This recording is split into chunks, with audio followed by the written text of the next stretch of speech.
anybody that states he's a cold-blooded killer, you never been around a cold-blooded killer. You've never known a cold-blooded killer. This guy right here, it's your man D Jenkins. You know what it is. I appreciate each and every last one of y'all. If you're vibing with me, you know what to do. Hit that like button, subscribe, share, follow, and we're going to keep moving forward. Now let's get into it. First off, I want to say shout out to Queen B. Shout out to Queen B. Thank you for chiming in on my other posts. And I want to say bless your heart for the sincere concern that you have about more injustice that's being done upon us, our people. Today I want to talk about, I want to address what's going on with the Jordan Hill. For those that don't know, Jordan Hill was a 10-year-old kid in Emmett County, Mississippi, who was in fatally ran over by a white man in Mississippi. Some of y'all might not even know about this because they haven't made it national news.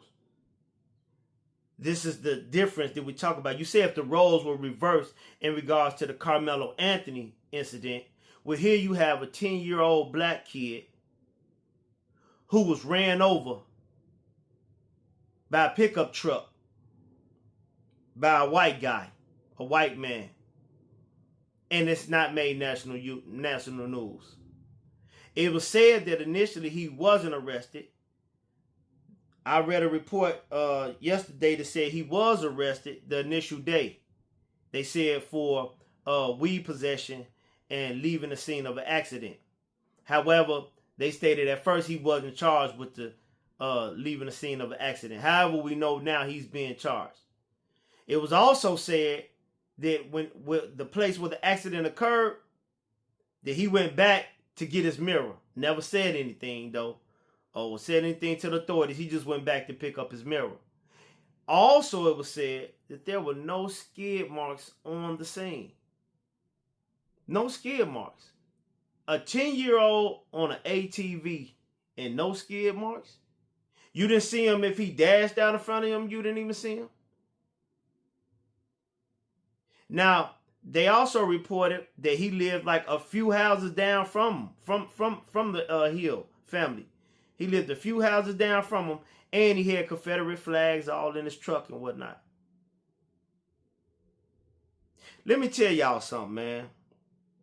You talk about a cold-blooded killer. A lot of people calling Carmelo Anthony a cold-blooded killer because he stabbed Austin one time, and it just so happened he hit him in the heart. Man, Carmelo Anthony is not a trained killer.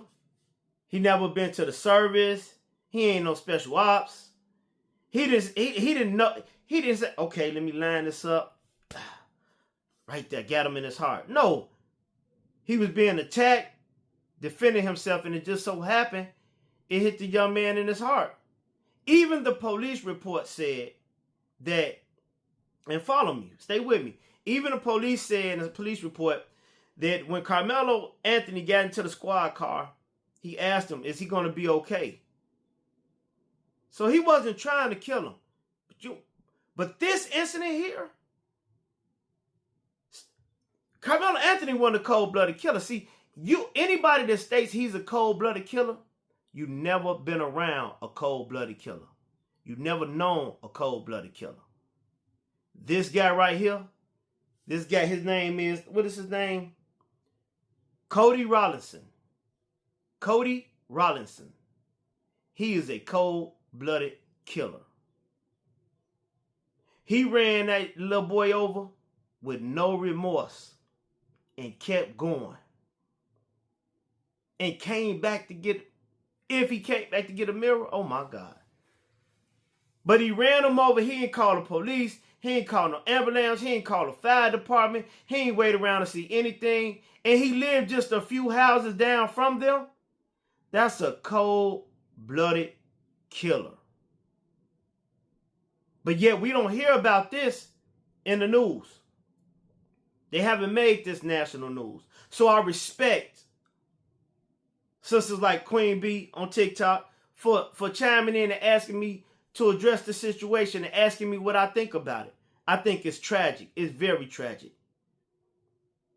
This is why we all have to be it has to be more manpower in our neighborhoods concerning our people. Meaning we got to get back outside, people. That's one thing I'm adamant about. Getting my kids off the computers, off the games, getting them outside, but also me getting outside, me being out amongst the community. We got to get back outside. I'm just glad that somebody witnessed it and was able to lead them in the right direction. Because who was to say what narrative they would have tried to paint if it was no witnesses to Cody Rollison hitting this little boy. My heart goes out to the family. I can't imagine. I cannot imagine that feeling of what they are going through, especially knowing that they live just a few houses down away from them, a few steps away. My God. My God. Now people will argue, well, what if it was an accident? Like, you say Carmelo was an accident. What if this was an accident? Well, why didn't he stay around and wait for the authorities? Yeah, that part. Why didn't he stay around and wait for the authorities to take accountability? On one hand, you got a 17-year-old that took accountability for his actions in defending himself. On the other hand, you got a grown man, white man, who didn't stay around to take accountability for anything. He ran that little boy over and kept going like he was nothing. To him, Jordan Hill was roadkill. But to us, that was a little brother and a piece of our future that you snatched away from us, Mr. Rollison. And since the national news don't want to cover it, all they want to do is help demonize Carmelo Anthony for defending himself and not bring any awareness to what has happened down here in Mississippi with Cody Rollison, white man, running over this little black kid, 10-year-old Jordan Hill, justice for Jordan Hill. Since they don't want to bring any attention to it, I'm going to do everything in my power to bring awareness to it.